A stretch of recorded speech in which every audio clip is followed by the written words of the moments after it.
여러분, 우리는요 그냥 그저 이 땅에서 너 멋대로 살아가다가 오라고 부름받은 존재가 아니라 하나님의 형상대로 지음받은 너무도 귀한 존재입니다.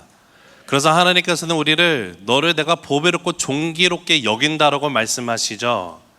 자, 그러면 우리가 정말로 보배롭고 존귀로운 자가 되었다라면 한번 또 이런 생각을 해봐야 돼요. 나는 과연 하나님이 나를 보시기에 너무도 아름답고 보배롭고 존귀롭게 여기시는데 그에 맞는 삶을 살아가고 있을까요?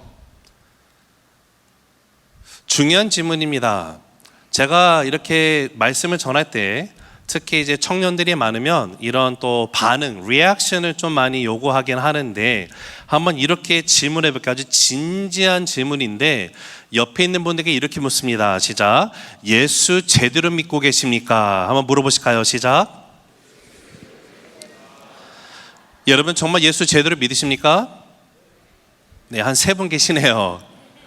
자, 우리가 오늘 말씀이 끝날 때쯤 되면 정말 예수 제대로 믿는 것이 무엇인지를 우리가 한번 다시 한번 생각하고 정말 주님이 오시는 그날까지 예수 제대로 믿게 되는 우리 모든 오메가 교회 성도님들 되시기를 간절히 주 이름으로 축복합니다.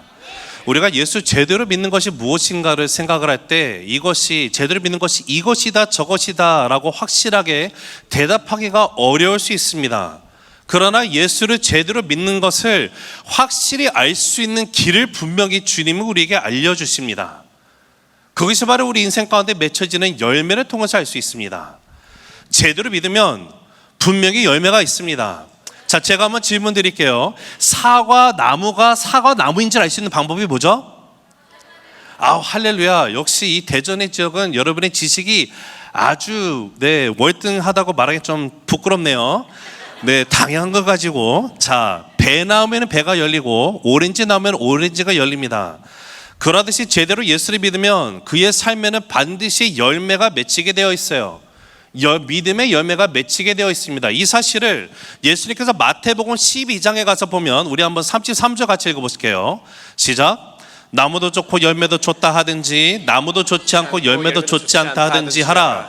그 열매로 나무를 아느니라. 자, 그렇습니다. 여러분, 나무로 그 열매를 안다라고 분명히 예수님이 말씀하셨어요. 그 말은 우리의 믿음 또한 그 열매로 알 수 있다라는 사실이에요. 여러분의 인생 가운데 가장 중요한 것이 무엇입니까? 바로 예수 믿는 것 아닙니까? 예수 믿는 것 정말 중요해요. 그렇기 때문에 여러분, 예수님을 내가 믿게 되었으면 예수 잘 믿어야만 합니다. 예수 제대로 믿어야만 돼요. 제가 담임 목회를 해보니까 너무도 안타까운 사실은 예수 믿는 것이 무엇인지 모른 채로 그냥 그저 신앙생활이라는 것을 하시는 분들이 생각보다 많다라는 것입니다. 물론 우리 대전 오메가 교회는 그런 분들이 안 계시겠죠. 그러나 제가 지금 볼까 2001년도부터 미국에 있는 이민교회에서 사역을 시작하고 지금까지 이제 목회 현장에서 사역을 유수도 하고 영어권 EM도 하고 한옥권 공동체 하고 이제는 담임 목회를 하고 있는데 예수님 믿는 것이 무엇인지를 물어보면 대부분의 답이 뭘까요? 예수 믿어서 천국 가려고요 라고 말씀하신 분이 너무도 많습니다. 근데 여러분 그거 아세요? 내가 예수 믿는 이유는 단순히 예수 믿어 천국 가기 위해서 믿는 거 아닙니다. 만약에 여러분 여기서 내가 예수 믿는 이유를 말할 때 천국 가기 위해서요 라고 말씀하시면 여러분 복음이 왜 우리에게 주어졌는지 여러분 제대로 이해 못 하시는 겁니다. 하나님께서는 죄인들 우리를 살리셔서 주님의 자녀 삼으시고 영원토록 우리와 함께 무너졌던 관계가 회복됨으로 주님의 아들 딸로 하나님의 형상대로 지음받은 자들로서 주님과 영원히 동행하며 주를 예배하고 살아가는 그 인생이 되기 위해서 우리를 위해서 예수님을 보내주셨어요. 그러니까 예수님을 믿는다라는 것은 내가 다시 하나님 앞에서 지음받은 그 형상의 회복을 뜻합니다. 천국이라는 것은 과정 가운데 주어지는 거예요. 그것을 여러분의 목적지로 생각하면 안 돼요. 천국이라는 것은 내가 죽어서 경험하는 것이 천국이 아니라 내가 예수님을 나의 인생 가운데 주인으로 영접하는 순간 이미 나의 삶 가운데 천국이 임했습니다. 여러분 예수님 제대로 믿으라면 합니다. 근데 예수를 제대로 믿기 위해서 정말 중요한 것 중에 하나가 바로 나의 인생 가운데 방향 설정에 있어요. 옳은 방향을 설정해야만 합니다. 왜냐하면 우리 신앙생활에 있어서 방향이라는 것보다 중요한 것이 없다라고 말할 정도로 중요하기 때문에 그렇습니다. 자, 한 가지 예를 드리겠는데 1929년도 1월 1일에 미국에서 NCAA 대학교 미식축구 대회인데요, 로즈볼이라는 것이 열렸습니다. 결승전에서 여러분이 잘 아는 학교들인데 UC 버클리와 제가 있는 아틀란타 지역의 조지아 공대죠. 이 두 학교가 붙었습니다. 그 당시 UC 버클리와 조지아 텍은 거의 완벽에 가까운 기록을 자랑할 정도로 엄청난 강한 팀이었고, 그러다 보니 이 두 팀이 만약에 결승전에 맞붙게 되면 어느 팀이 이길까가 온 국민의 관심사였습니다. 자, 모든 국민의 기대를 받았던 만큼 이 결승전 정말 박빙의 승부가 되었습니다. 근데 전반전이 끝나기 직전에 UC 버클리 로이 리고스라는 선수, 지금 여러분이 화면에 보이는 이 친구인데요, 조지아 텍이 풋볼을 가지고 뛰다가 펌블된 것을, 그 공을 주워서 엔드존을 향해서 엄청 달리기 시작을 합니다.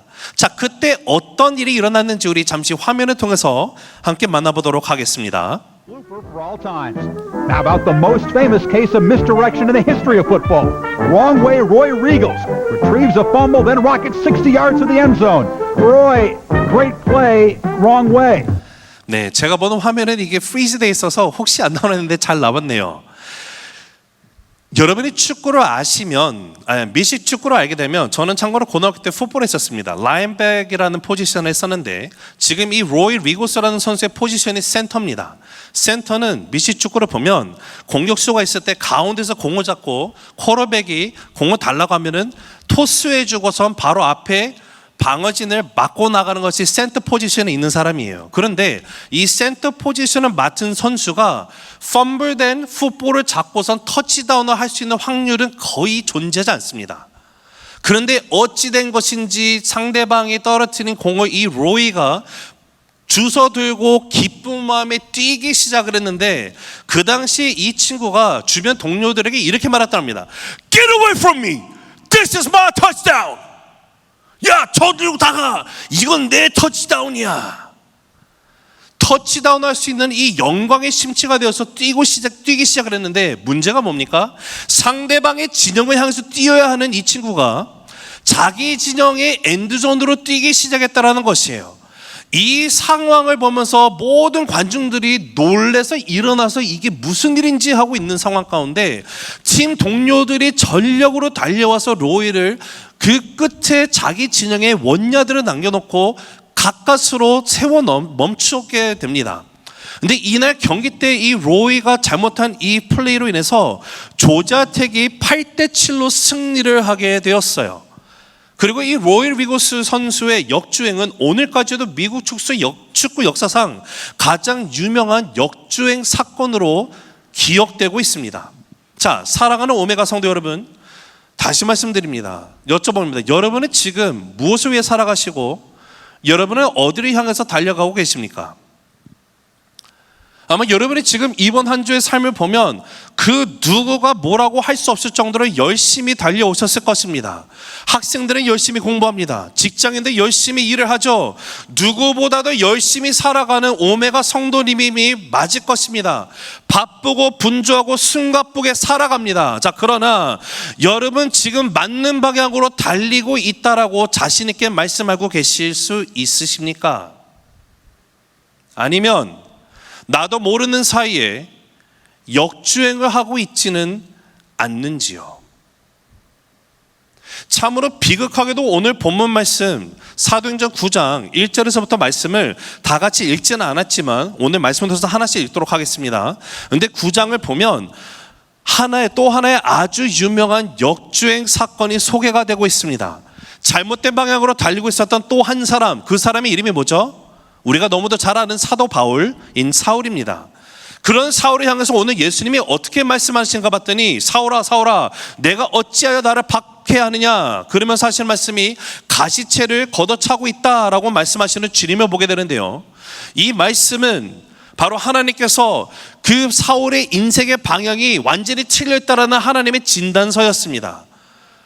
그래서 하나님께서는 사울을 그냥 내버려 두지 않으시고 열심으로 달리고 있는 이 사울의 인생을 멈춰 세우시고 그를 엎드려지게 하셨어요.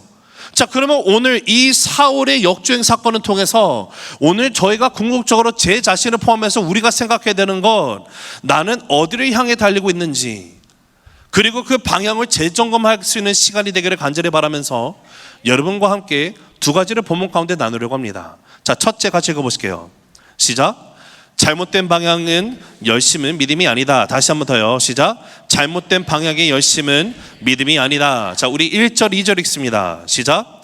사울이 주의 제자들에 대하여 여전히 위협과 살기가 등등하여 대제사장에게 가서 다메섹 여러 회당에 가져갈 공문을 청하니, 이는 만일 그 도를 따르는 사람을 만나면 남녀를 막론하고 결박하여 예루살렘으로 잡아오려 함이라. 지금 이게 어떤 상황이냐면 사울이 아무도 시키지 않았는데 진짜 열정하면 사울 못 따라옵니다. 사울이 대제사장한테 찾아갔어요. 찾아가서 자, 대제사장님, 자, 들어보니까 지금 다메섹에 많은 예수 따르는 예수쟁이가 있더라고요. 자, 제가 가서 얘들 싹 끌이다 잡아올 테니까 나한테 공문 하나만 띄워주겠습니까? 그랬더니 대제사장이 공문을 줬어요. 그리고 그 공문을 들고 아무도 시키지 않은 이 일을 사울이 열심으로 뒤도 돌아보지 않고 열심히 다메섹을 향해서 달리고 가고 있는 그 상황입니다. 근데 그 상황 가운데 자기의 삶 가운데 그것이 가장 잘된 일이고 보람스러운 일이라고 확신하고 가고 있는 사울이었다라는 것이에요. 그가 달리고 있는 이 길의 방향이 옳은 길이라고 그는 확신에 찬 채 다메섹을 향해서 갔습니다. 그런데 그렇게 열심히 그가 달려가고 있을 때, 자, 여러분, 만일에 그 업적을 이루는 것이 소위 이 업적을 이룰 수 있는 터치다운이라고, 그가 터치다운의 영광에 심취된 채 다메섹 도상에 가서 그는 전혀 그 있는 모든 크리스찬을 잡아올라는 그 기대감을 가지고 달려가고 있는데, 한 번도 생각하지 못했던, 전혀 예상치 못했던 일을 그가 겪게 됩니다. 누군가가 이 사울을 태클을 시켰어요. 멈춰 세웁니다. 그가 땅에 쓰러져 버리게 되죠. 자, 우리 한번 3절 읽어보겠습니다. 시작. 사울이 길을 가다가 다메섹에 가까이 이르더니 호련히 하늘로부터 빛이 그를 둘러 비추는지라. 사울에게 정말로 믿을 수 없는 상황이 일어났습니다. 아니, 왜 나의 인생 가운데 이런 일이 일어나게 되는 것인가? 자, 그때 하늘에서 음성이 들렸다고 하는데 4절 읽어보실까요? 4절 시작. 땅에 엎드려져 들음에 소리가 있어 이르시되 사울아 사울아 내가 어찌하여 나를 박해하느냐 하시거늘. 지금 이 음성을 들은 사울이 직감적으로 이 음성의 주인공은 그가 감히 대적할 수 없는, 감히 거부할 수 없는 초월적인 존재라는 것을 그가 직감하고 나가게 됩니다. 자, 이 사실을 어떻게 알 수 있을까요? 그 단서가 5절에 나와 있는데 5절에 그가 이 음성의 주인에게 뭐라고 말하냐면 주님이라고 반응하고 나가고 있는 것을 보게 됩니다. 자, 5절 읽을게요. 시작. 대답하되 나는 내가 박해하는 예수다. 주님 누구십니까? 여러분, 아마도 사울의 삶 가운데서 가장 혼란스러웠던 순간을 꼽는다고 하면 이 다메섹 도상입니다. 그가 그동안 굳게 믿어왔던 모든 것이 산산조각에 나버리는 순간이거든요. 지금 내가 달리고 있는 이 길이 옳은 길이요, 옳은 방향으로 철떡까지 믿고 살아갔어요. 그런데 사실은 그가 역주행하고 있었다는 사실을 지금 예수님께서 나타나서 하신 말씀이 나는 네가 박해하는 예수라 라는 음성이에요. 그는 지금 역사의 주관자가 되시며 우리 인생의 주인이 되시는 예수님 앞에서 자기의 인생, 일생을 재검토하는 시간을 가져야만 했습니다. 자, 그리고 저는 오늘 이 시간 우리 모두에게도 동일한 기회를 하나님이 주심을 믿습니다. 우리 모두는 어딘가를 향해서 열심히 달려갑니다. 모두가 다 한결같이 하루하루 얼마나 바쁘고 분주하게 살아가는지 모릅니다. 일주일의 시간이 언제 지나갔나, 어디로 사라져 버렸는지도 모를 정차 인식조차 하기 힘들 정도로 숨가쁜 한 주를 살다가 지금 여러분 이곳에 예배 자리에 나오지 않으셨습니까? 아마 여러분이 얼마나 열심히 달렸는지에 대해서는 의심의 여지가 없을 것입니다. 자, 그런데 문제는 여러분 도대체 어디를 향해 지금 달려가고 계십니까? 여러분이 지금 달려가는 그 길은 옳은 길이십니까? 여러분의 목적지가 과연 어디이고 무엇입니까? 여러분, 오늘도 분명히 여러분은 바쁘고 숨가쁜 일상에 살아갔을 거예요. 자, 그런데 우리가 함께 한 주를 마무리하는 이 시점 가운데 주님 앞에 와서 예배를 드리고 나가는 이 시간, 우리 잠시 멈춰서서 스스로에게 자문을 해봤으면 좋겠습니다. 나는 도대체 왜 사는 거지? 내 인생의 이유와 목적이 무엇일까?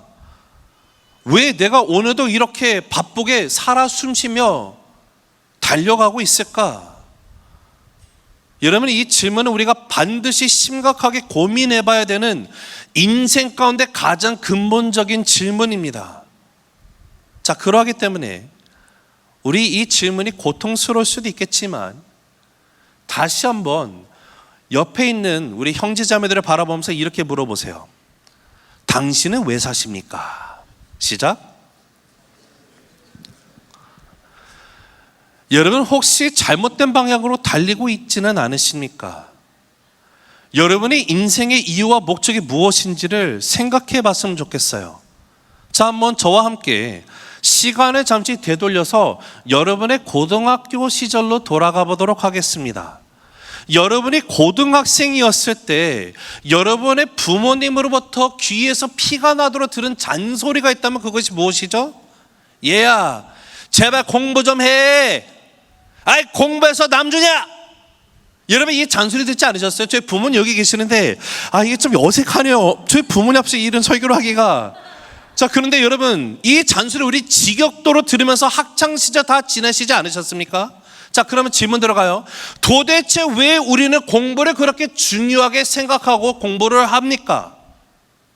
왜 공부가 우리의 삶에서 그렇게 중요한 가치를 갖게 되는 것일까요? 자, 여기에 대한 질문의 이유는 단 하나일 것입니다. 그 이유가 뭐죠? 좋은 대학교 들어가기 위해서 공부하는 거 아니었습니까?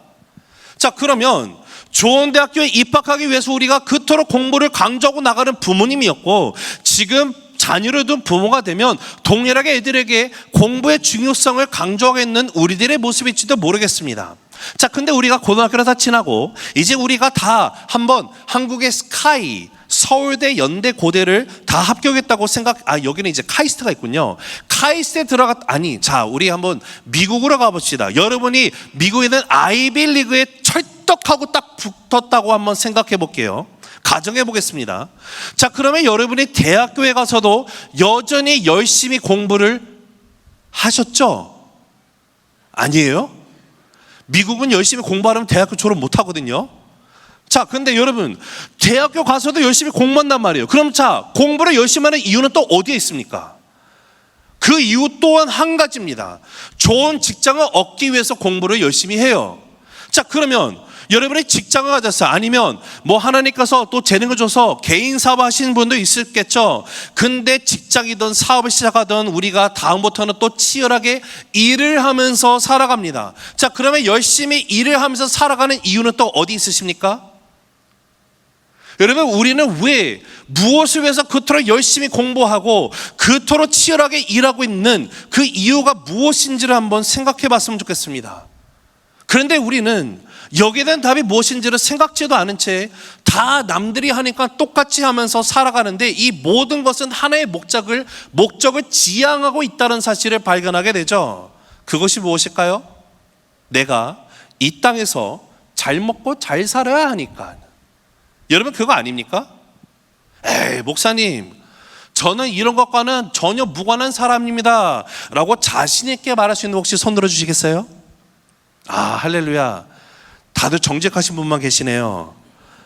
여러분, 이것이 우리 고백이라는 거예요. 내가 예수님을 믿고 난 후에도 솔직히 믿지 않는 사람과 나의 삶을 한번 비교해 보면 여러분, 뭐가 다르십니까? 정말 안타까운 게 뭔지 아세요? 예수님 믿는다고 해요. 예수 믿는데 인생의 삶에 다른 점이 뭔가, 열매가 뭔가 보면 여전히 똑같아요. 미국의 성도님들, 어떻게 하면 내가 조금 더 돈 벌어서 더 큰 집 살고, 옆에 누구 테슬라 샀대, 나도 사야 되는데, 저 집은 뭐 크루즈 타러 갔다더라. 여보, 우리는 언제 크루즈 타? 우리 애들 과학고 가야 되고, 아이비리그 들어가야 되고, 직장도 해서 뭐 돈도 많이 벌어야 되고, 좋은 배우자 만나야 되고, 똑같은 얘기를 하고 있어요. 여러분 도대체 무엇을 위해서 그렇게 열심히 공부하시고 무엇을 위해서 그토록 치열하게 오늘도 일을 하고 계시느냐, 이 질문을 한번 해봤으면 좋겠어요. 왜냐하면 만일에 그것이 우리의 삶의 이유이고 목적이라고 한다면 여러분 심각하게 고민을 해야만 합니다. 정말로 그것이 하나님께서 나를 지으시고 하나님 나라의 백성으로 부르신 이유와 목적일까요? 이 땅에서 잘 먹고 잘 살다가 예수 믿었으니까 죽어서 천국 가게 되는 것, 여러분 이것을 위해서 하나님께서 예수님을 이 땅에 보내시고 저와 여러분을 대신해서 십자가에서 그렇게 처참하게 죽게 내버려 두셨습니까? 여러분 언젠가 이 땅에서 우리의 삶 끝나게 될 거예요. 반드시 끝나는 종착점이 오게 됩니다. 우리 인생은 마감하게 되는 그날 우리 모두는 하나님의 그 심판대 앞에 서게 될 것입니다. 그리고 그때 하나님께서 분명히 우리에게 이렇게 물으실 것이에요. 너는 이 세상에서 무엇을 하다가 왔느냐? 여러분이 이 질문을 하나님으로부터 듣게 되면 여러분은 뭐라고 대답을 하시겠습니까? 하나님, 그래도 저는요 저희 가족과 함께 예배 한 번도 빠지지 않고 꼬박꼬박 예배 드리고 잘 먹고 잘 사다 온 거 잘한 거 아닌가요? 하나님, 저는 남들 부럽지 않게 잘 살기 위해서 열심히 일을 하고 왔습니다. 여러분 고작 이런 대답이나 듣기 위해서 하나님께서 예수님을 보내주셨다라고 말씀을 생각하십니까? 고작 나와 내 가족만을 챙기기에 급급한 삶을 살다가 어느 정도 안락한 삶을 살고 돌아왔습니다라는 답을 듣기 위해서 하나님께서 우리를 구원하셨다라고 그렇게 생각하시는 분 혹시 여기 계십니까? 아마도 모두가 다 이것이 아니라는 것을 너무도 잘 알고 있을 것입니다. 분명히 우리의 삶을 향한 하나님의 계획과 하나님의 비전이 있어요. 하나님의 계획과 비전이라는 것은 이 세상의 것과는 비교되지 않을 만큼 훨씬 더 크고 놀라우며 영광스러운 것임을 여러분 알고 계실 것입니다. 그런데 문제가 있어요. 우리가 이 사실을 잘 알고 있다라고 얘기하며 아멘도 외칠 수 있지만 우리가 하루하루 살아가면서 내 생계 문제를 해결하기에 바쁘다 보니 하루 종일 이리 뛰고 저리 뛰다 보니 잘못된 줄 알면서도 그 방향으로 달려나가기를 고집하고 있다면 언젠가 하나님의 그 무서운 심판이 우리의 삶에 반드시 임하게 된다라는 사실이에요. 예수님이 나의 삶의 왕이심을, 주인이심을 영접한 자들은요 영원한 형벌에 떨어지는 심판은 면제가 됩니다.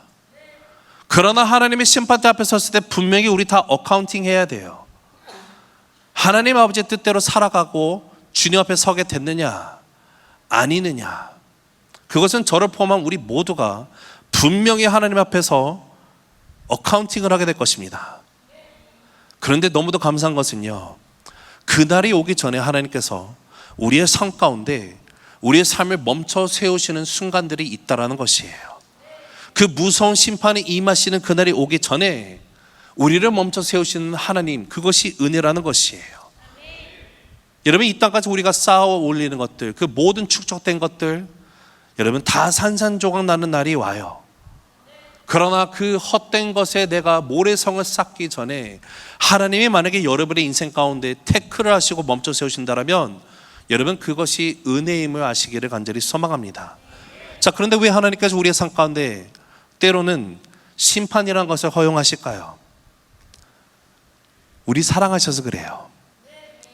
하나님 우리 너무도 사랑하세요. 너무나 우리를 사랑하시니까 내가 계속해서 잘못된 방향으로 달려나가기를 고집한다면 하나님은 반드시 우리의 삶의 징계를 통해서라도 나를 멈춰 세우신다는 것이에요. 역주행하는 것을 언제까지나 지켜보지만은 않을 것이기 때문에 그렇습니다. 자, 그렇다면 오늘 이 시간 우리에게 주어지는 질문은 하나예요. 다시 제가 원론의 질문으로 돌아가서 왜 나는 지금 살아가고 있을까? 나의 인생의 이유와 목적이 과연 무엇일까? 여러분 여기에 대한 답을 온전히 찾게 되는 이 밤 되기를 간절히 소망합니다. 자, 오늘 본문에 다시 돌아서 한번 생각해 볼게요. 자, 사울이 다메섹 도상으로 가는 것이 올바른 방향으로 확신했습니다. 그러나 예수님에 의해서 그가 잘못된 방향으로 달리고 있었다라는 그 사실을, 역주행하고 있었다는 사실을 그가 알게 되었죠. 그리고 예수님을 만나는 그날 그의 눈이 멀어져 버립니다. 더 이상 앞을 볼 수 없는 장님이 되어버렸어요. 그러다 보니 다른 사람의 손에 이끌려서 유다라고 하는 사람의 집에 그가 들어가 3일 동안 묵으면서 식음을 전폐하고 기도하는 시간을 그가 갖게 되는데, 우리 6절에서 9절까지 말씀 한번 쭉 읽어보도록 하겠습니다. 6절부터 시작. 너는 일어나 시내로 들어가라. 내가 행할 것을 내게 이를 자가 있느니라 하시니,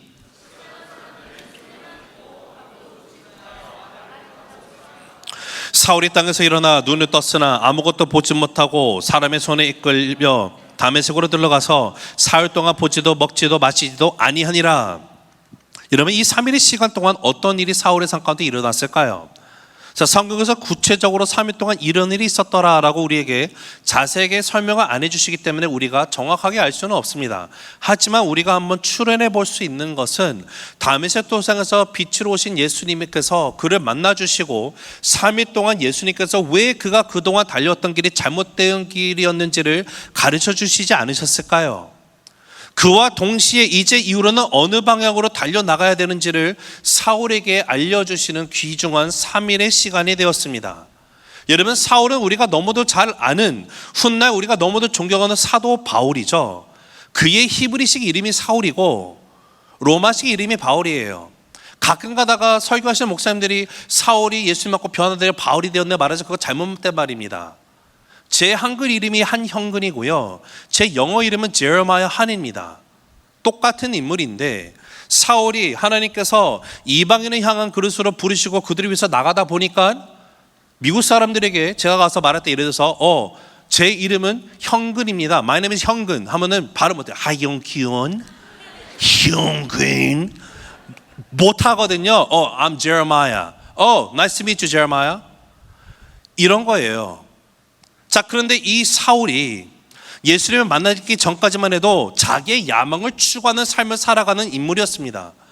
물론 종교적인 신앙심으로 아름답게 포장을 하고 있었지만 그의 마음속에 있었던 욕심, 나의 힘, 나의 노력으로 의에 도달하고 내 스스로 구원을 이루어내고 이 땅에서도 잘 먹고 잘 살고자 하는 야망으로 가득 채워져 있었을 것입니다. 그러다 보니 그는 그 앞길을 열심히 달려가는 사람이었죠. 그리고 이 세상의 출세와 성공의 기준을 삼아서 만약에 사울의 인생을 평가를 한다고 하면은요, 아마 사울의 스펙은 상위 1%에 속하는 사람이었을 것입니다.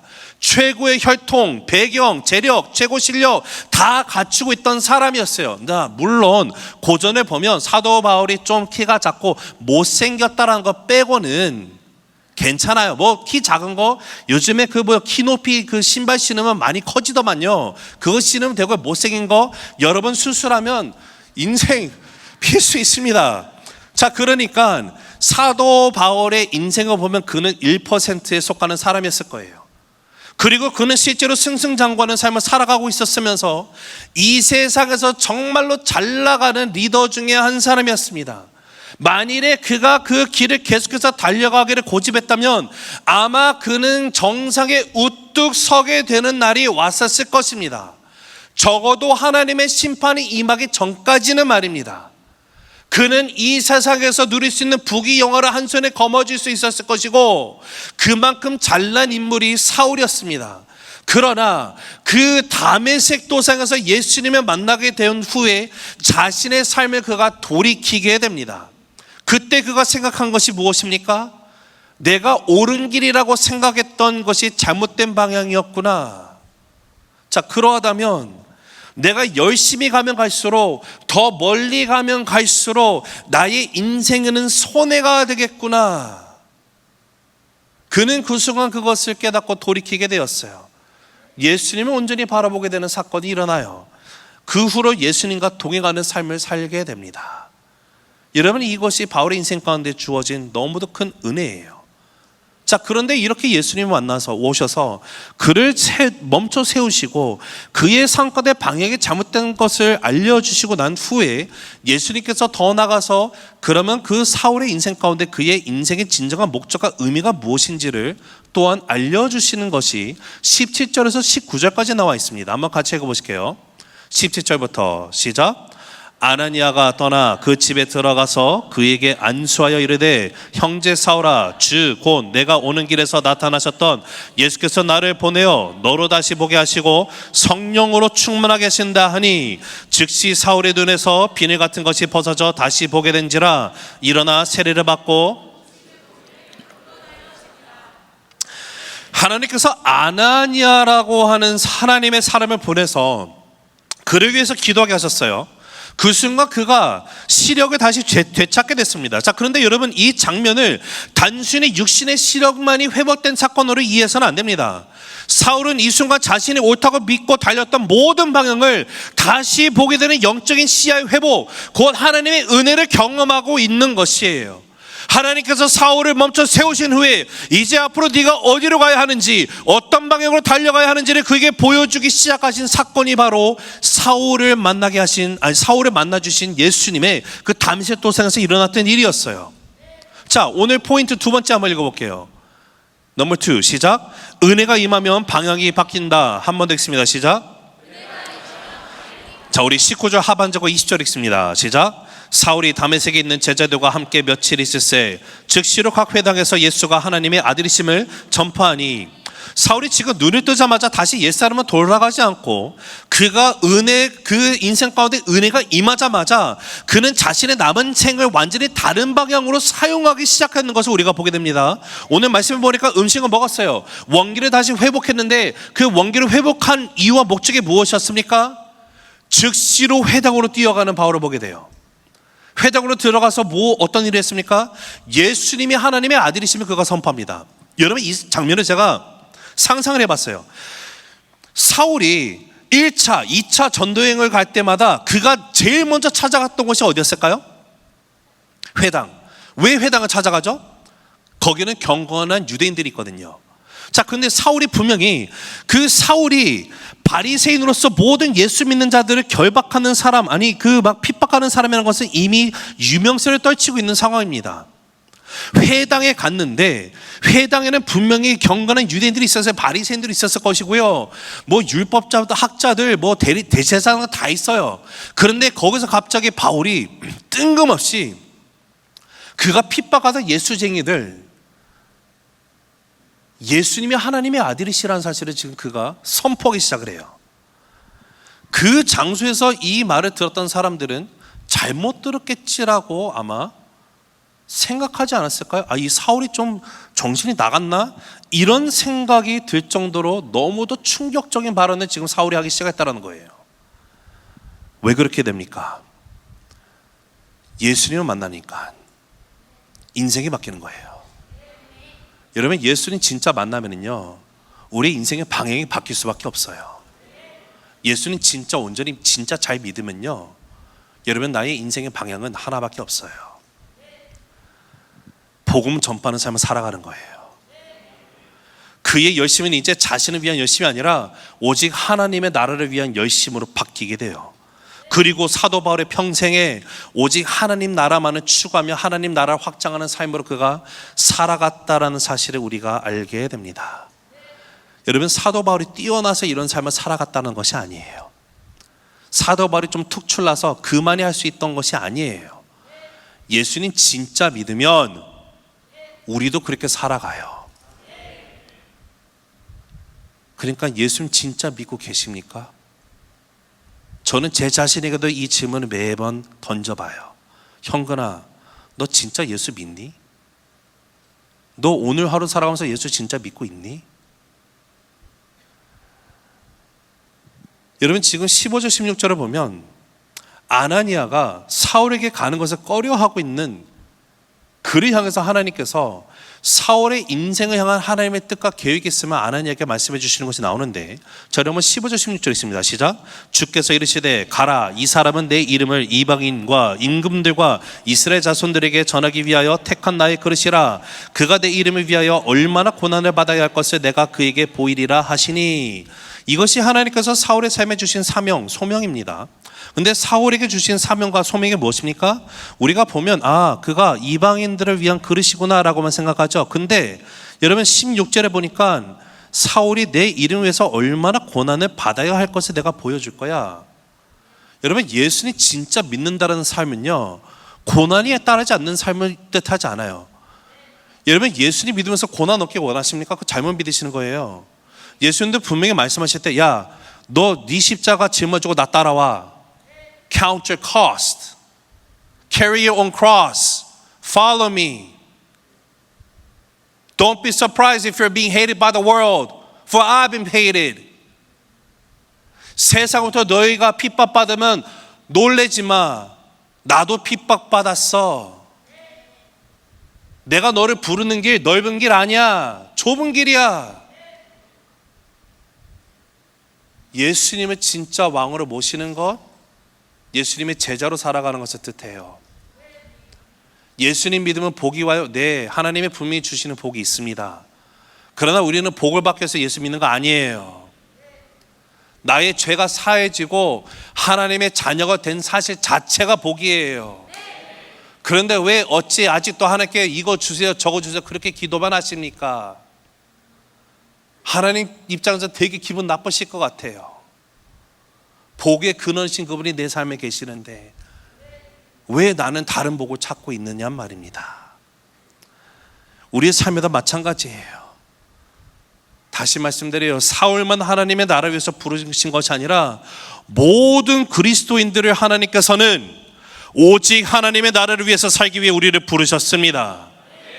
그렇기 때문에 우리가 이 땅에 존재되는 이유가 무엇입니까? 하나님의 나라를 추구하는 인생으로 나가기 위해서입니다. 예수님께서 마태복음 6장 33절에 뭐라고 말씀하셨죠? 읽습니다. 시작. 그런즉 너희는 먼저 그의 나라와 그의 의를 구하라. 자, 우리가 지금 이 순간 이 자리에 모여 있어야 되는 이유가 무엇입니까? 하나님 나라 확장하기 위해서입니다. 하나님께서 오메가 교회를 이 땅 가운데 세우시고 오늘에 이르기까지 인도하신 이유가 어디 있습니까? 오메가 교회를 통해서 대전이 변화되기를 원하시는 하나님이십니다. 하나님의 나라 이 땅 가운데 온전히 확장되고 하나님 나라가 실현되기를 원하시는 하나님의 꿈과 뜻이 있기 때문에 오메가 교회가 여기 있는 것임을 믿습니다. 여러분, 교회는 건물이 아니에요. 예수님의 나의 삶의 주를 영접한 저와 여러분이 교회라는 사실이에요. 에클레시아를 부르셨어요. 세상으로부터 구별해서 부르신 하나님이세요. 그 하나님이 오늘도 저와 여러분의 인생을 통해서 이 땅 가운데 예수님이 선포되기를 원하십니다. 그 인생으로 나가기 위해서 지금 이곳에 우리가 있는 것이에요. 왜 학생은 열심히 공부해야 됩니까? 왜 직장인은 최선을 다해서 일해야 합니까? 하나님의 나라를 이루기 위해서 우리는 해야 되는 것이에요. 왜 우리가 가정에 충실하면서 왜 오늘도 우리가 이 땅에서 살아 숨쉬어야 됩니까? 이 모든 것이 하나님의 나라를 위함이라는 사실이에요. 자, 그러하다면 하나님의 나라는 도대체 무엇입니까? 여러분 한번 생각해 본 적 있으세요? 우리가 하나님 나라 외치잖아요. 근데 그러면 우리가 외치는 하나님의 나라, 분명히 하나님의 말씀하시는 하나님의 나라, 주의 나라를 말씀하시는데 하나님의 말씀하시는 주의 나라가 뭔지를 내가 이해하지 못하면 어떻게 내가 그 나라 살아가겠습니까? 하나님의 말씀하시는 하나님의 나라 무엇입니까? 여러분, 하나님의 나라는요 물리적이거나 또는 지역적인 개념이 아니에요. 하나님의 나라는 국경선이 없는 나라입니다. 하나님의 나라는 곧 하나님의 통치하심, 하나님의 다스리심을 의미하기 때문에 그렇습니다. 그래서 제가 너무도 좋아하는 찬송 가운데 내 영혼이 은총 입어 중한 재짐 벗고 보니 슬픔 많은 이 세상도 천국으로 화도다. 할렐루야 찬양하세. 내 모든 죄 사함 받고 주 예수와 동행하니 그 어디나 하늘나라. 여러분, 예수님과 동행하면 그 어디나 하늘나라래요. 여러분의 가정이 하늘나라예요. 저희는 딸이 둘이 있습니다. 수아, 수빈이. 큰애가 이제 졸업반이에요, 고등학교. 그리고 둘째는 고등학교 1학년이 됐어요. 감사한 것은 큰애는 정말로 순수한 어린아이, 그냥 말하면 말한 대로 믿어드리는, 그래서 어렸을 때부터 예수님이 나의 삶의 왕이시여 주인이심을 믿고 고백하는 친구였어요. 근데 둘째는요, 저를 닮아서 그런지 참 의심도 많고 질문도 많은 친구예요. 어느 날 왔을 때 물어봐요. 아빠, what if aliens are true? 외계인이 진짜면 어떡하죠? 아빠, what if God is not real? 하나님 가짜면 어떻게 해요? 만약에 다른 종교가 맞으면 어떡하죠? 정말 수많은 질문을 갖고 있었던 제 딸이에요. 근데 그렇게 저한테 물어봤을 때 제가 얘를 나무라지 않고 너무도 감사했던 것은, 수빈아, 네가 그렇게 의심이 드는 것, 질문이 많은 이유는 정말로 네가 예수님이 누구신지 알고 싶어서 그러는 거야. 만약에 예수님 믿을 생각 없으면 어떤 질문도 생기지 않아. So keep on asking questions. 계속 질문을 해. 대신에 세상에서 그 답을 찾지 말고 아빠랑 같이 기도하면서 하나님의 말씀이 뭐라고 말씀하시는지 한번 같이 찾아볼까? 근데 여러분 그거 아세요? 저희 둘째가 되게 큰 기도 제목이었어요. 얘가 교회를 안 가려고 했고요. 목사 딸인데 아빠 나 교회 가기 싫어. 제가 그때 마음이 얼마나 찢어졌는지 몰라요. 근데 제가 할 수 있는 것이 다 하나밖에 없었어요. 하나님, 저 만나주신 것처럼 제 딸도 만나주세요. 기도했습니다. 그러나 아이에게 강압적으로 믿으라고 안 했어요. 하나님께 전적으로 맡겼어요. 그런데 제 딸에게도요, 하나님께서 잘못된 길로 갈렸던 그 일이 일어나기 전에 저희 딸을 하나님이 만나 주시더라고요. 예수님이 저희 딸을 멈춰 세우시고 딸에게 예수님이 진실로 그 삶의 주인이시요 왕이심을 고백하게 하신 하나님이세요. 그 후로 저희 딸들, 그들의 딸 삶의 목적은 너무도 감사하게도 주변에 믿지 않는 친구도 예수님에게 하는 것이에요. 근데 이 딸들이, 특히 둘째가 아빠 근데 천국은 어떤 곳이야? 라고 물어봤어요 한번. 근데 이거 천국 어떻게 맞지? 그건 말이야 나중에 죽어서 가보면 알 수 있지 않을까? 라고 말을 할 수도 있겠지만 그때 하나님께서 저에게 주시던 지혜는 천국은 우리 가정과 같은 곳이야. 하나님의 말씀은 최우선의 권위가 되고 하나님이 주인 되어 주신 곳, 그곳이 천국이야. 그런데 우리가 경험하는 천국은 가정이 우리 가정이 천국이 될 것이고 우리가 함께 모여서 예배드리는 교회가 천국의 모습이야. 하지만 이 땅에서 우리가 경험하는 천국이 너무도 좋지만 나중에 예수님이 다시 오셔서 영원토록 주님과 함께 거하는 그 나라가 임하게 되면 그 천국은 이 땅에서 우리가 경험한 것과도 비교할 수 없을 정도로 좋은 것이야 라고 설명을 했었어요. 여러분, 하나님의 나라는요, 예수님이 나의 삶의 주인이심을, 그 통치하심을 인정하는 곳이 하나님의 나라예요. 더 이상 내가 주인이 돼서 살아가는 것이 아니에요. 예수님이 주인 되신 삶을 살아가는 것이에요. 자, 그렇다면 우리가 하나님 나라를 추구한다는 것은 구체적으로 무엇을 의미할까요? 자, 제가 화면을 통해서 세 가지를 준비했는데 한번 1, 2, 3 읽어보겠습니다. 자, 하나님 나라 추구한다는 것. 첫째, 시작. 예수님을 나의 삶의 주인으로 모셔드리는 것이다. 둘째,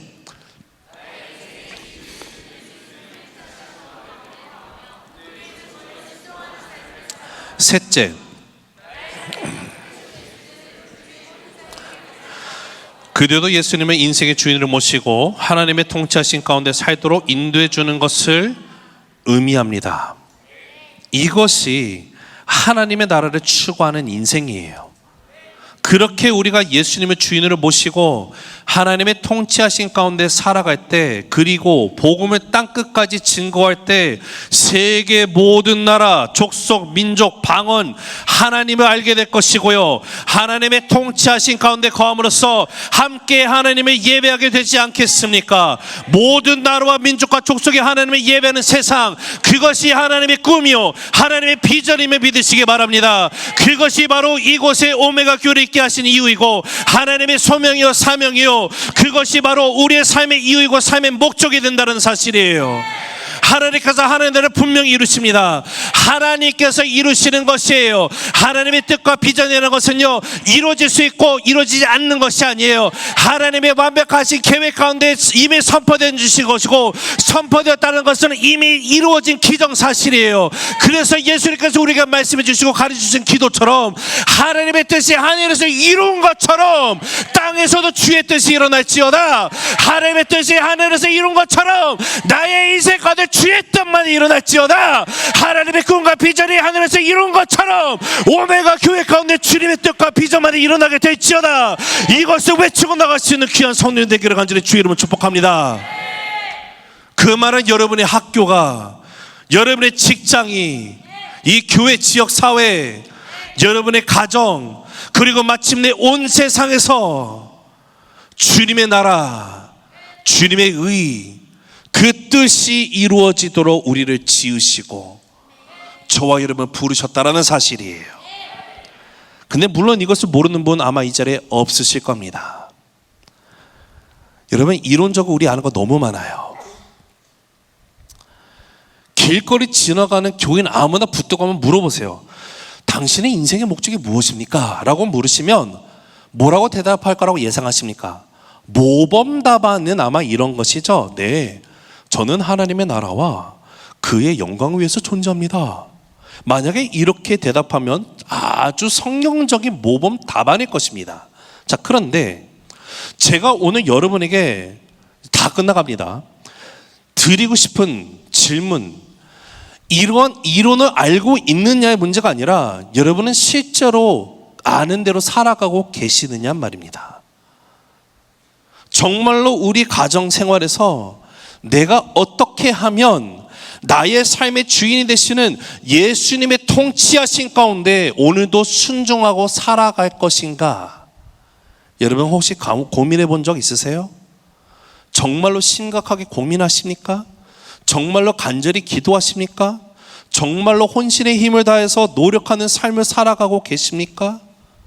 어떻게 하면 내가 하나님의 통치하신 가운데서 우리가 함께 하나님의 예배는 세상을 만들어 나갈 수 있을까?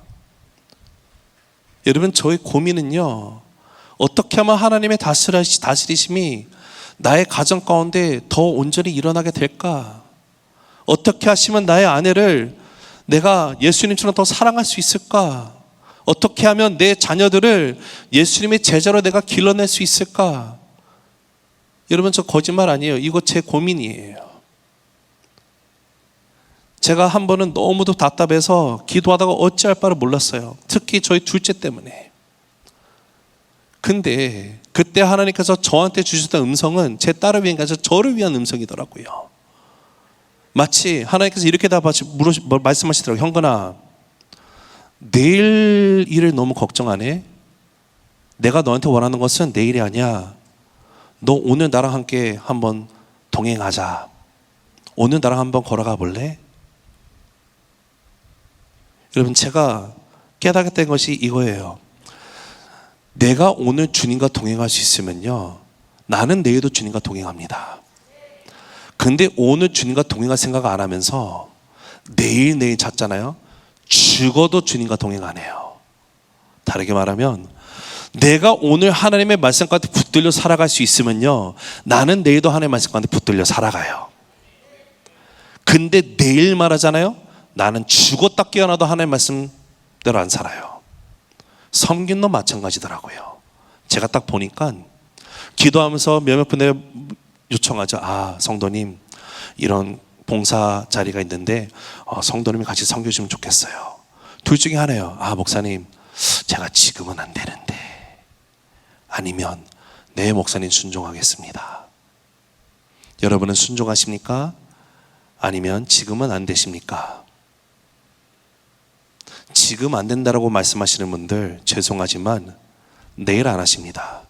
5년 10년 후 안 하십니다. 여러분, 내일 뜨는 태양을 볼 수 있다는 확신 갖고 계십니까?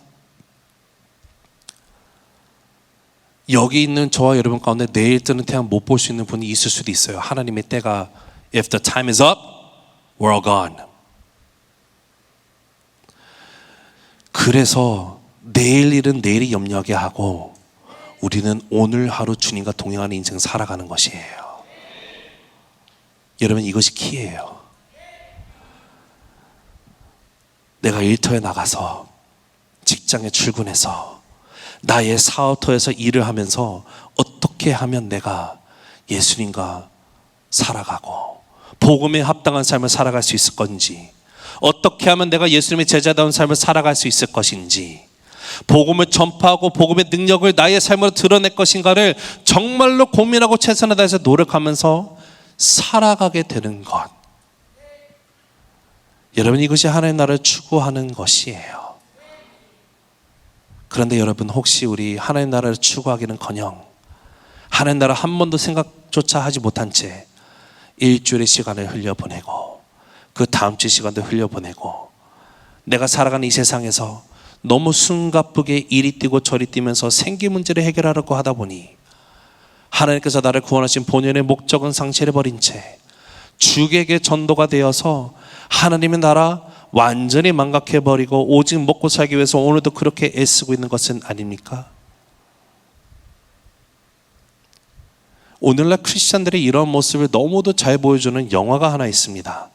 극한 직업이라는 영화인데요, 아마 본 적 있으십니까? 거기 보면 5명의 강력계 형사들이 한 팀이 돼서 한 가지 목적을 이루기 위해서 나가죠. 그 목적은 바로 이무배라는 조직폭력배 마약상을 검거하는 것이었습니다. 이무배라고 하는 이 조직폭력의 두목이 감옥에서 출소했는데 그가 마약 거래를 한다는 정보를 입수하게 된 이 형사들이 그를 체포하기 위해서 쫓아다니는데 도대체 이무배가 나타나질 않네요. 그러던 어느 날 그의 부하들이 아지트로 삼고 있던 건물을 발견하고 그 바로 건너편에 장복 근무를 하다가 기발한 아이디어가 뭔가 봤더니 건너편에 치킨집을 사서 치킨 장사를 하면서 지켜보는 것이었죠. 아마 영화를 보신 분은 아실 겁니다. 우리 한번 이 영화를 잠깐 보면서 말씀을 마치도록 하겠습니다. 텔레비집은 30년을 했어도 텔레비 한 번도 못 나와봤는데. 야, 잠복하는 형사 얼굴이 전국으로 나가면 돼, 안 돼? 멍청아, 얼굴은 모자이크 처리해달라고 그러면 되지. 뭐야? 그건 좀 괜찮을 것 같은데? 이것들이 진짜. 야, 정신 안 차릴래? 우리가 지금 닭 장사하는 거야? 야, 맨날 닭 튀기고 테이블 닦다 보니까 니들이 뭔지 잊어버렸어? 야, 그럼 아예 이참에 사표 쓰고 본격적으로 닭집을 차리던가, 이 새끼들아. 지금까지 이런 맛은 없었다. 이것은 갈비인가 통닭인가? 예, 수원 왕갈비 통닭입니다. 아, 단체요? 30... 예, 가능합니다. 예. 아, 예.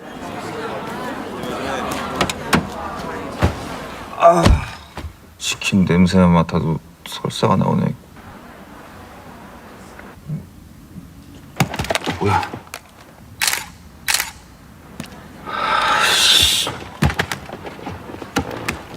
시아나 출연심, 시아나 출연심. 아씨, 여기요, 사장님. 예, 갑니다. 예, 가요. 예. 여기요, 사장님. 여기요. 야. 아, 나.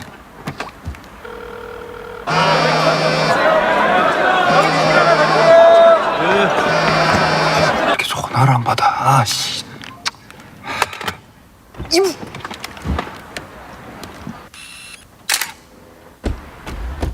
뭐야, 씨.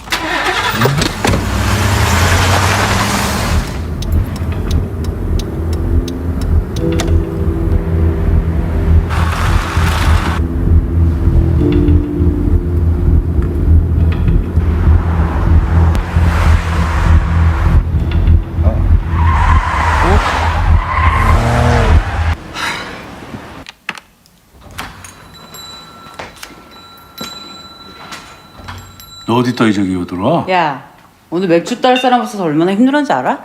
하여간 일하는 사람 따로 있고 노는 놈 따로 있다니까. 아니, 누가 일하고 누가 놀았는데? 왜 무전 안 받아요? 왜 전화 안 받냐고? 바쁘니까. 우리도 지금 처음 앉았어요. 아니, 범인 잡으려고 치킨집 하는 겁니까? 아니면 치킨집 하려고 범인을 잡는 겁니까? 야, 너 화를 내고 그러냐? 너 술 마셨냐? 이무배 떴습니다. 뭐? 이모배? 그래서? 쫓아갔죠, 혼자서.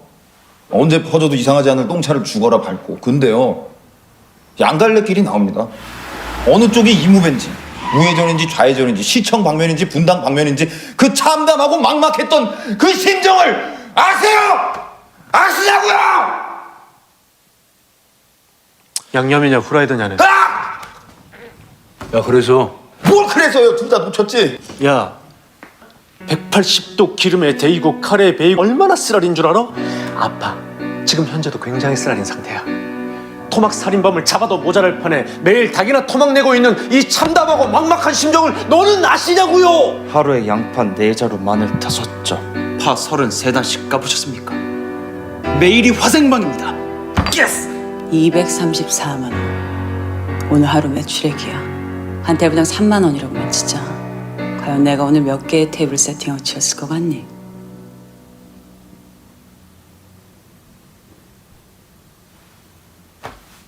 소름 돋아. 아니 그러니까요. 장사해서 돈 벌려고 그러는 거 아니잖아요. 왜 최선을 다하는데? 왜 자꾸 장사가 잘 되는데? 여러분 어떻게 생각하세요? 혹시 그 우리의 모습 보는 것 같지 않습니까? 하나님께서 우리에게 너무나 고귀한 사명을 맡겨주셨어요. 하나님께서 우리를 그분의 모습으로 창조하신 것에서 그치시지 아니하시고 우리를 그리스도인으로 부르셨습니다. 그리고 그 그리스도인을 부르신 목적은 처음부터 이 세상에서 그냥 우리 식구들만 잘 먹고 잘 살기 위해서가 아니라 하나님 나라의 대표가 되어서 하나님의 통치하신 가운데 거하며 복음을 땅끝까지 전하여 하나님의 나라를 온 세상에 확장시키기 위해서 우리를 부르신 거예요. 그 위대하고 고귀하고 영광스러운 사명을 우리에게 맡겨주셨는데 이것이 우리가 살아가고 숨쉬어야 되는 이유, 목적이 되어야만 하는데 혹시 언젠가 그 본연의 목적을 상실해버린 채 그저 먹고 살기 위해서 너무나 바쁘게 살아가고 있지는 않습니까? 너무나 숨가쁘게 살아가고 있지 않습니까? 열심히 내가 무엇을 향해서 달려가고 있기는 하는데 도대체 내가 왜 달려야 되는지도 모르고 그냥 바쁘고 분주하고 있지는 않습니까? 여러분의 목적의식 혹시 망각해버리지 않으셨습니까? 만약에 그러다면 우리의 삶 가운데 주객이 전도가 된 것이에요. 저는 이 영화 보면서 이 영화 이 대목이 너무도 저의 삶 가운데 꽂혔어요. 이 강익교 형제들이 치킨집을 시작했던 이유가 뭐였죠? 범인 잡기 위해서였잖아요. 그런데 시간이 지나면서 주객이 전도되어 버렸어요. 범인 잡고자 하는 목적 잃어버렸습니다. 장사하느라 바쁩니다. 그러다가 어느 날 이모에게 나타났어요. 그들이 그토록 기다렸던 가장 결정적인 순간이 왔죠. 그래서 형사 한 명의 지원을 요청합니다. 그런데 아무리 무전기를 하고 전화를 해도 아무도 받지 않아요. 결국 혼자 쫓아가다가 놓쳐버리고 말았죠. 얼마나 큰 실망감을 가지고 돌아왔는지. 근데 치킨집에서 기다리고 있던 동료들이 뭐라고 말합니까? 하여튼 일하는 사람 따라 있고 노는 사람 따라 있다니까. 얼마나 황당했겠습니까? 아니 지금 누가 일하고 누가 놀고 있는 건데 왜 무전 안 받아요? 왜 전화 안 받냐고? 여러분 그때 바로 그 순간 동료 형사가 뭐라고 답했는지 기억하십니까? 그 동료 형사가 말한 한마디 제 마음에 팍 비수로 꽂히더라고요. 바쁘니까. 여러분 목사도요 사역하다가 사역이라는 것에 바빠지면 사역 자체가 주객의 전도가 되기도 하더라고요. 왜냐면 하나님이 한형근이라는 목사에게 원하시는 것이 뭔가 봤더니 교회 안에서 다양한 네 당연히 해야죠. 그런데 그것보다 가장 중요하게 여기시는 게 뭔가 봤더니 형근아 너 너무 바쁘다. 형근아 오늘 나랑 살아가자.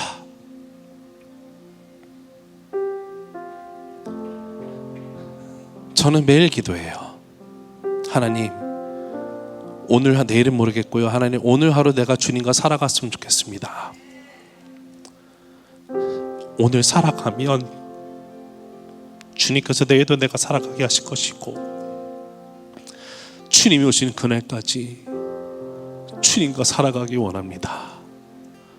주님의 나라, 주님의 꿈, 주님의 뜻이 하늘에서 이룬 것처럼 하나님, 나의 삶 가운데 주님의 뜻이 일어나는 오늘 하루 되게 하시고, 나의 가정에 주님의 뜻만 일어나게 하시고, 나의 부부관계가 주님의 뜻이 일어나게 하여 주시고, 나의 자녀들이 주님의 뜻이 이루어지는 역사를 가득 차게 하여 주시옵소서. 여러분, 우리의 목적이 무엇입니까? 여러분 왜 살아가세요? 여러분 왜 예수님 믿으세요?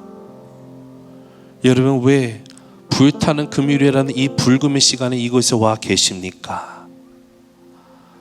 혹시 본연의 목적을 상실해버린 채 그냥 세상살이에 바쁘고 분주하게 살아갑니까? 우리를 향한 하나님의 답답한 심정 호소가 들리십니까? 하나님이 우리에게 이렇게 묻는 음성이 들리십니까? 내가 왜 너를 지었으며 내가 왜 너를 이 땅에 보냈는지 너는 기억하니? 네가 왜 이 땅에 살아 숨쉬어야 되는지, 네가 지금 왜 일을 해야 되는지 혹시 그 목적의식 망각하고 있지는 않니? 왜 하나님의 영광과 하나님의 나라를 위해서 살지 않느냐는 물음에 여러분 혹시 어떻게 대답하십니까? 하나님, 나 바쁘다고요. 저도 바빠요. 지금은 너무 바쁜 거 알면서도 하나님 너무 짓궂은 거 아닙니까? 하나님, 내가 노는 것도 아니고 하루하루 정말 숨가쁘게 살아가고 있는데 하나님 이거 왜 이러세요? 저 직장생활 얼마나 힘드신지 아시잖아요. 내가 얼마나 숨가쁘게 하루하루 살아가고 있는데요. 하나님 너무하는 거 아닙니까? 여러분, 그런데 우리가 왜 일을 해야 되는지, 왜 직장에 출근해야 되는지, 왜 학생은 최선을 다해서 공부를 해야 되는지 그 목적을 잃은 채 살아가고 있지 않습니까? 네, 저도 이해해요. 세상 바빠요. 갈수록 더 바빠져요. 그러나 여러분, 내일 뜨는 태양 못 볼 수도 있다니까요. 예수님 잘 믿어야 돼요. 예수님 제대로 믿을 수 있기를 간절히 소망합니다. 하나님 나라 추구하는 거 내일 추구하는 거 아니에요. 오늘 추구해야 돼요. 하나님 나라 위해 살아가는 건 내일이 아니에요. 오늘 살아가는 거예요. 여러분, 예수님이 주인이시고 왕이시라는 사실 증거하는 거 내일 하는 거 아니에요. 오늘 해야 되는 거예요.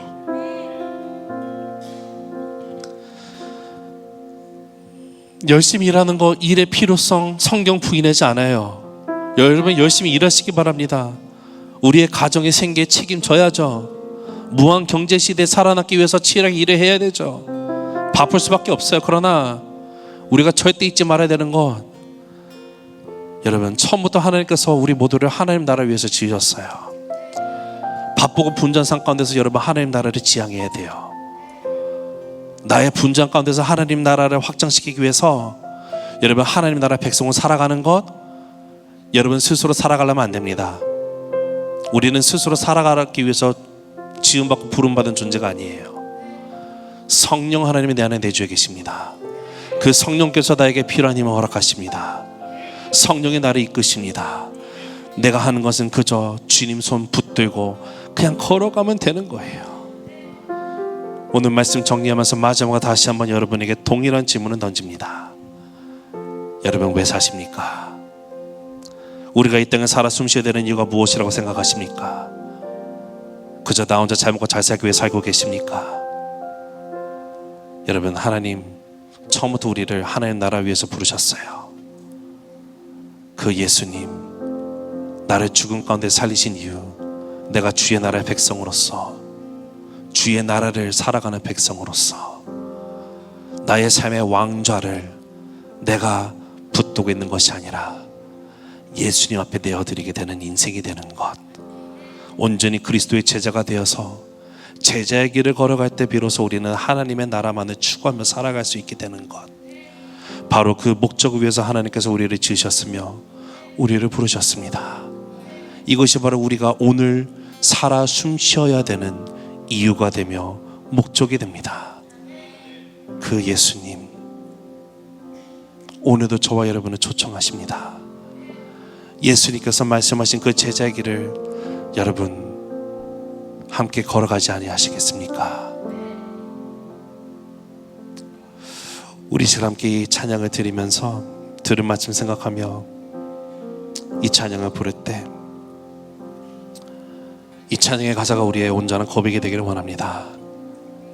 그리고 성령 하나님께서 여러분의 마음 가운데 혹시 주신 음성이 있으면 그 음성 내일 기다리지 마시고 오늘 반응하시기 바랍니다.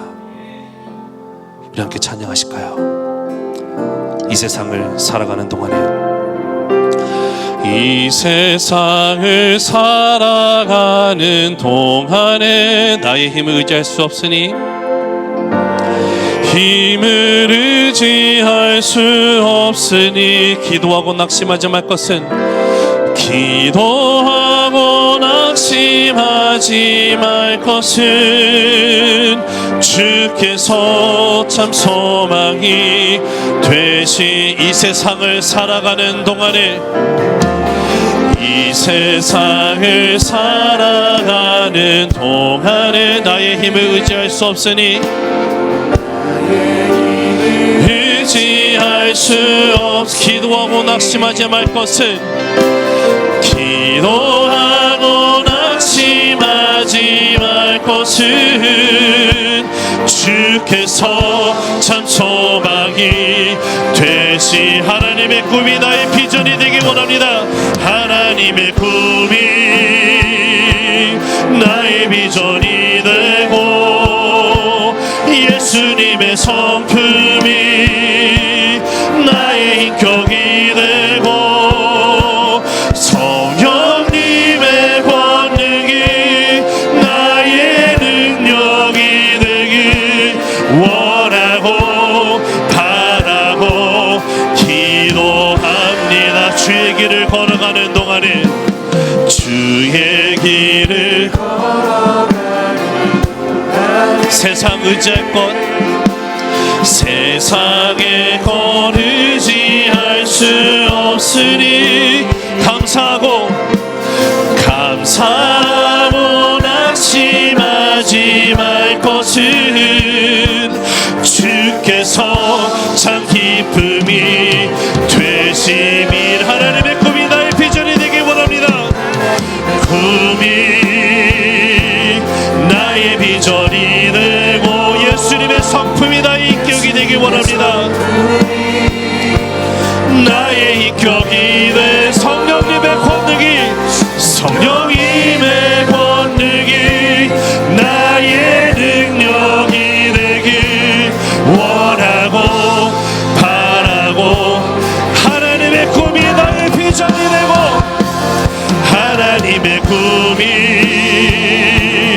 나의 비전이 되고, 예수님의 성품이 나의 인격이 되고, 성령님의 권능이 나의 능력이 되길 원하고 바라고 기도.